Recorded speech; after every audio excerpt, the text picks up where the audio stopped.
Рабочая группа по подготовке нормативных правовых актов, регулирующих деятельность Пицунда-Мюссерского, Псхугу-Местинского заповедников и Рицинского реликтового национального парка начала свою работу 21 марта 2023 года под председательством руководителя аппарата Кабинета министров Давида Сангулия. Это очень важная работа, потому что без подзаконных актов закон об особо охраняемых природных территориях не может работать в полную силу. В 2015 году был принят закон об особо охраняемых природных территориях в Республике Абхазия. С 2015 года в Республике Абхазия было необходимо провести работу по приведению оргправовой формы в соответствии с законом всех наших природоохранных территорий, таких как заповедники, парки. Но эта работа своевременно была не сделана, поэтому распоряжением премьер-министра в 2023 году, 21 марта, была создана совместная комиссия из руководителей и сотрудников заинтересованных ведомств. Основная задача рабочей группы – привести существующие нормы в соответствие с законом об особо охраняемых территориях. Отчасти поэтому рабочая группа не занималась национальным парком Кадорское ущелье. Он получил свой статус в 2019 году, уже после принятия закона, поэтому его положение и устав в реформировании не нуждаются. Остальные природоохранные территории существуют с советских времен, и с каждым годом вопрос их охраны становится все более актуальным. Активность хозяйственной деятельности возрастает. Значит, частная инициатива наступает, и границы заповедников и национальных парков постоянно подвергаются каким-то, значит, воздействиям, которые связаны с их нарушением.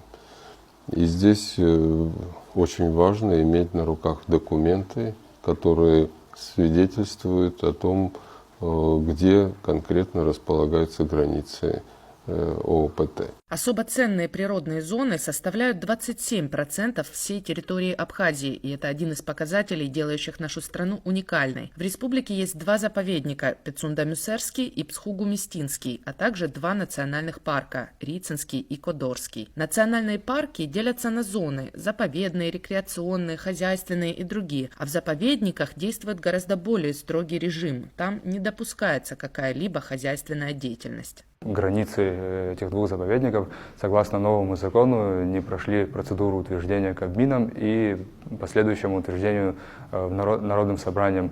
И, соответственно, границы, которые были утверждены в советское время, в настоящее время могли, в некоторых местах частично могли оказаться неактуальными, исходя из того, что либо на территориях, примыкающих к этим заповедникам, либо частично на территории этих заповедников, в большей степени примыкающие к территории, могли уже осуществлять хозяйственную деятельность предприниматели, юридические лица.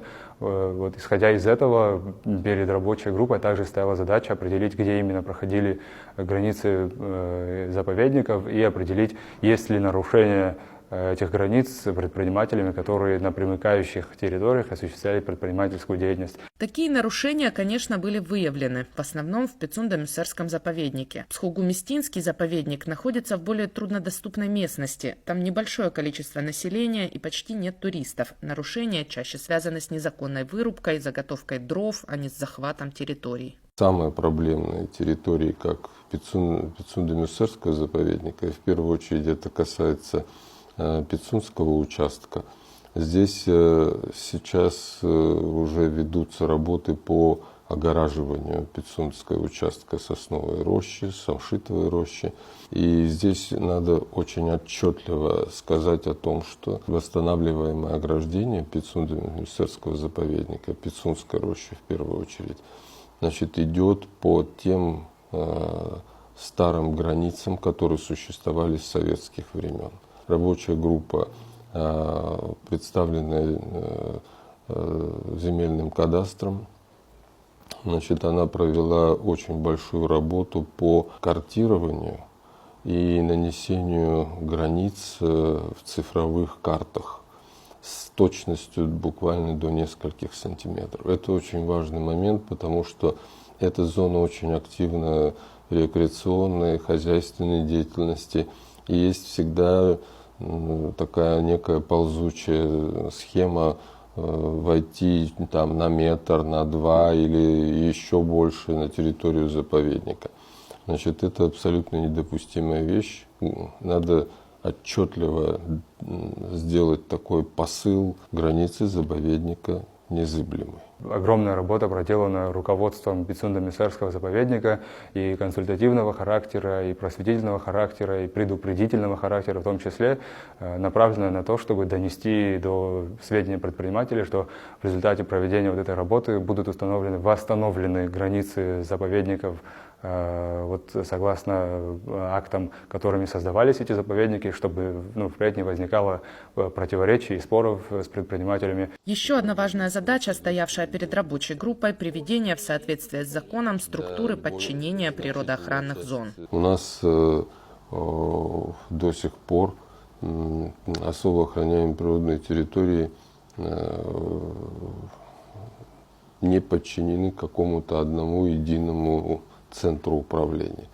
Государственные заповедники находятся в системе управления лесного хозяйства. Национальный парк Кадорское ущелье является, значит, структурным подразделением и находится в управлении Госкомитета по экологии. Рицинский реликтовый национальный парк напрямую подчинен Кабинету министров.